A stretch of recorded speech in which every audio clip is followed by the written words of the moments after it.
Hello everyone, in this video I'm going to show you how to apply the flicker effect to the background only in CapCut for PC. For example, I'm going to select the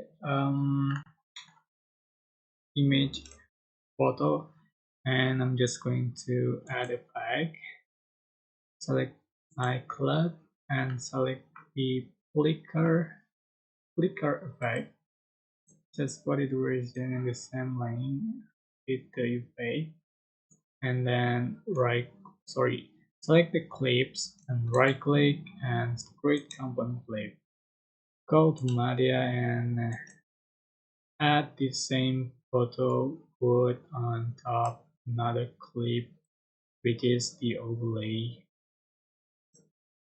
and you can go to cutout, select auto cutout for remove the background.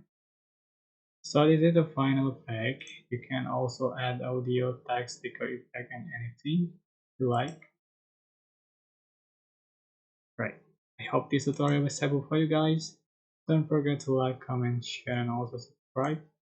If you have any questions, please leave in the comment section down below. Thank you so much for watching.